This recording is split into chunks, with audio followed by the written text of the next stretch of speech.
Today I'm going to be discussing how you change the oil in your vehicle.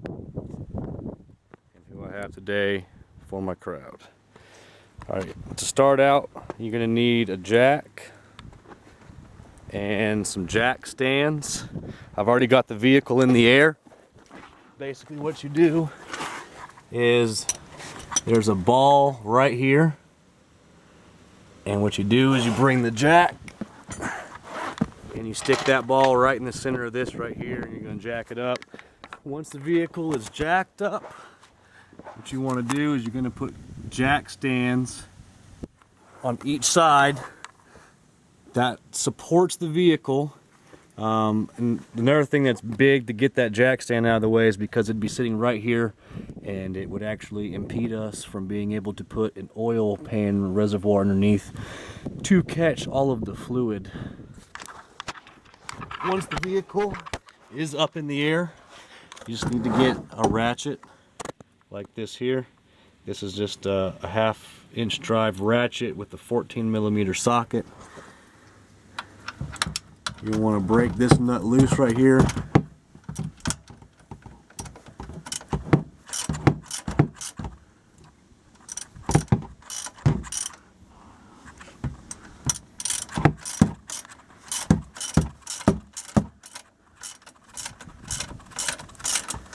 And what this is an oil pan drain plug. All the oil is actually sitting right here. What you do is you back this bolt out. Make sure you have the pan underneath immediately, because it does come out really quickly once the bolt comes out of the hole, as you can see. Alright, let that drain. Also, what's going to have to be done next is there is an oil filter right next to the oil pan. As you can see, the fluid's draining out. It's going to be right here. Typically like this in most vehicles. Other cars have it on the top of the engine. So while that's draining, I'm going to go ahead and get the new oil filter to bring down here to change out. This is a new oil filter. You can pick it. I've got this right here at Walmart. They have a little computer machine right in the section where they sell the oil. You type in your make and model of your vehicle. It gives you this code right here. Well, whatever code correlates to your vehicle. The HM4967 is the kind for this Toyota Corolla I'm doing this on. And the oil, as you can see, it's a full synthetic. That's going to be the best type of oil that you can use for a vehicle. And the reason for doing the oil change yourself is it does save money. Initially, if you don't have the jack stand and the jacks, anything like that, it's going to be some initial cost out of your pocket. But you're saying advanced, the full synthetic is going to cost you anywhere from $59.99 to $79.99. At a lube shop, this right here for the filter and the oil costs less than $35.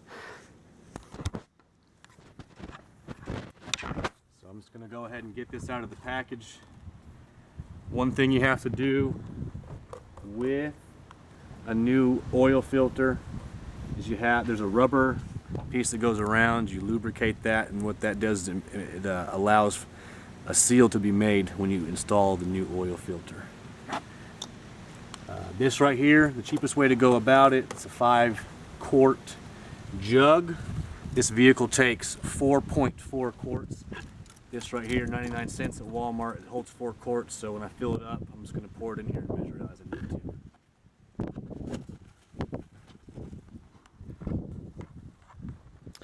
Going back underneath the vehicle, as you can hopefully see, it is almost completely done draining. While that's doing that, I'm going to go ahead and move this back a little bit to get underneath the oil filter. And one thing I'm going to do now, as you can see, this is the bolt. I'm going to go ahead and just clean it off a little bit. Just wipe all the excess oil off of it. And all I'm doing here, there's a washer on it. You want to make sure not to lose the washer. And just getting any kind of dirt that might have gotten on it, cleaning the bolt. And you're going to install it right back here where the fluid's draining out. That's good.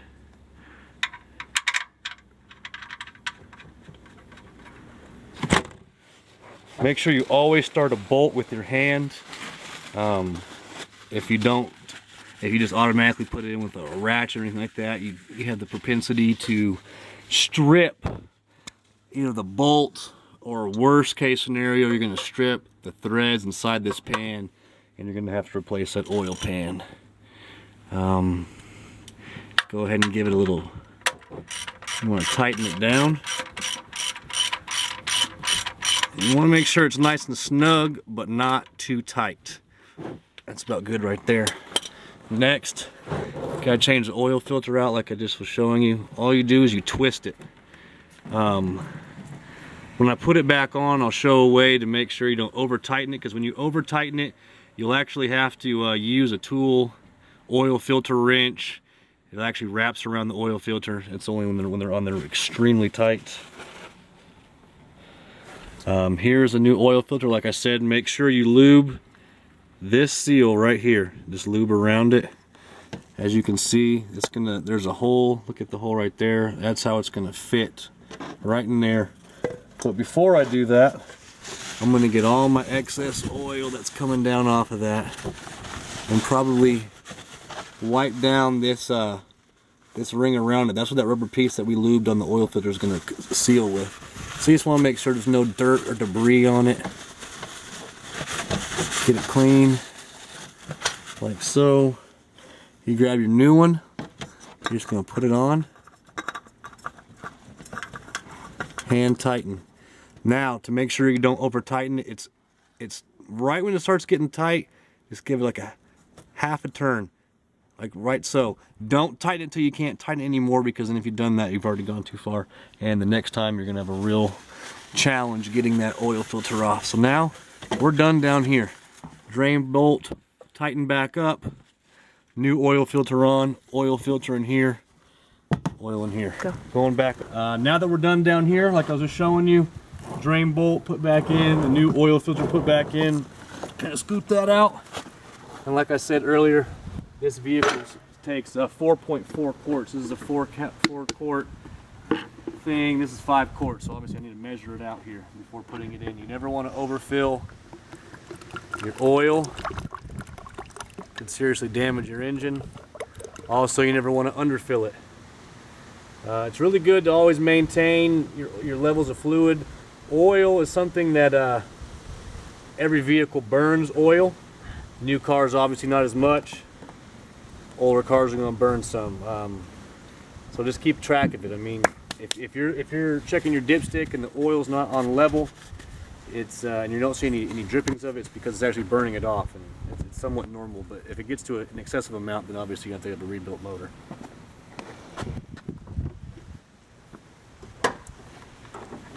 Make sure you pop the hood.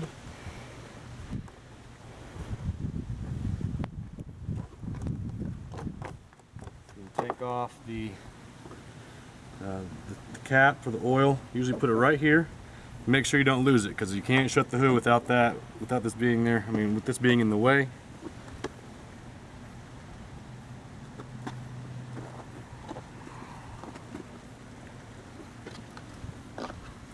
Have a little funnel. And you're just filling it up.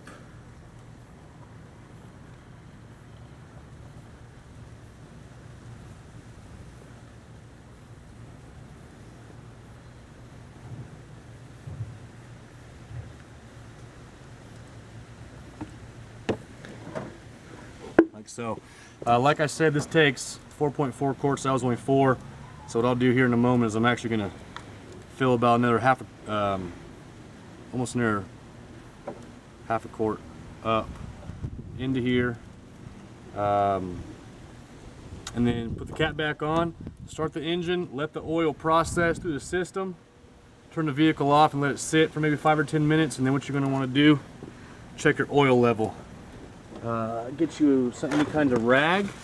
You're going to pull this out, wipe your dipstick clean, And you're looking at 2 marks here. There's 2 dots. You can see the indentations here. What this is going to be, that if it's here or down, you need to add oil, at least a quart. From here to here, you're gonna need at least a quart. This is what you're looking for. You want your oil level right here, where these dots are. That's like that. That's when it's perfectly full. And that's basically all you need to do to change your own oil. Like I said, if you don't have these tools initially, it's going to be a little bit out of pocket. But oil is something that you're changing often, about every 3 to 5,000 miles. One last thing I did want to show you is on the actual inside of the vehicle.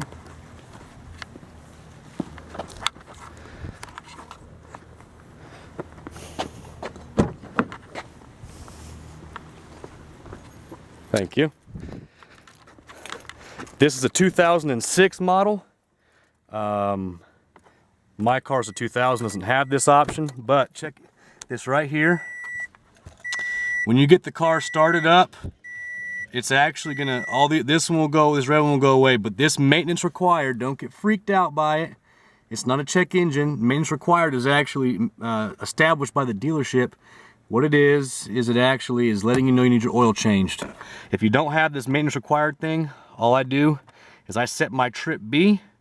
I'll reset it after every oil change, and that lets me know. But this is set to 5,000. The way you reset it on this vehicle is I'm just gonna hold this down, hold this button down while I turn the vehicle on.